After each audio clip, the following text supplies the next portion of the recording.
Finally, we will go to Mr. Allen from Georgia. Thank you, Mr. Chairman, and I want to thank you for allowing me to waive on the committee.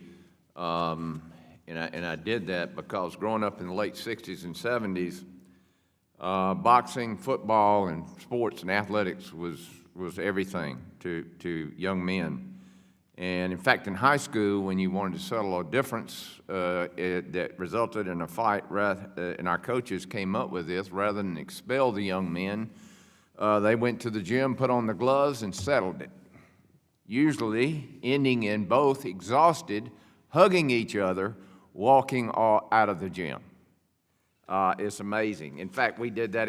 We settled it in college.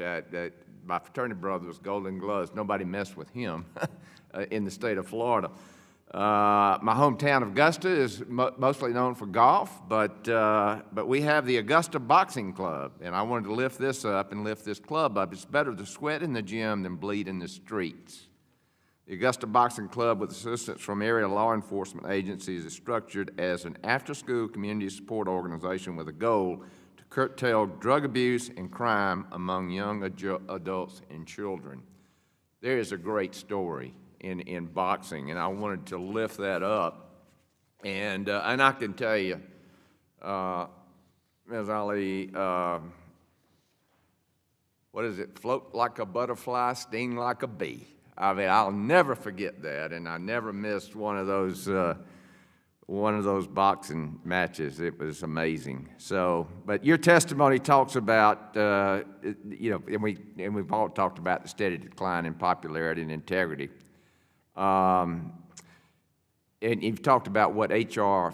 4624 does address as far as the industry, but how's it going to elevate the sport's prominence to where it once was? Do you believe it's got the potential to do that? I don't know all the answers to that, sir, but I do believe it has the potential. And what you just mentioned about the fight or the boxing club that's in Augusta, and you lifting that up, that is one thing that this unified boxing organization and this bill talk about, that they intend to invest in those police athletic leagues that are in different communities. As I said, this is the sport for the common man, where a child can walk in with a pair of sneakers and that's all they need, and get a pair of boxing gloves that takes them off the street. It gives them community. It gives them goals. It gives them hope. It gives them inspiration. It gives them guidance and coaching, and that's important. And the investment into those police athletic leagues that used to exist when my husband came along, that he became a part of. Joe Martin, the officer who coached my husband for a very long time, was the head of that police athletic league that gave my husband that platform, that start to become who he was, a global icon. So that, the sky's the limit, and this is really important, of pushing that pipeline of children into that. It's big in Augusta. We have the Augusta Exchange Club Agricultural Fair, but the biggest draw is this boxing club performs, and that we give prize money for them displaying their skills in the ring in front of fairgoers.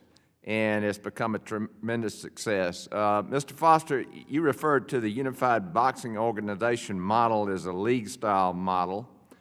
Can you tell us how a league-style model would result in more competitive matches, which would in turn result in greater interest from the public in these fights? Yes, Mr. Allen, thank you for the question. It's like I mentioned in a previous question, is when you have both sides of the card, you have a financial incentive to make a good fight. Okay, it's not trying to protect the A-side boxer to have a pretty good fight, but a fight that you know that you can win all the way up until you get to the undefeated end of the rainbow, so to speak. You have a financial incentive to make a good fight every month or every 2 months, or however the frequency of the fights are going to happen. So I believe that would answer your question. I think it's pretty obvious why that would make a better fight. You would be financially incentivized to do so. Well, I want to thank all of you for taking your time to be here today, and I want to help you. I want to get back to the kind of boxing that that I enjoyed growing up and early in life, and if there's anything I can do to help you, I want to do that. And with that, Mr. Chairman, I yield back.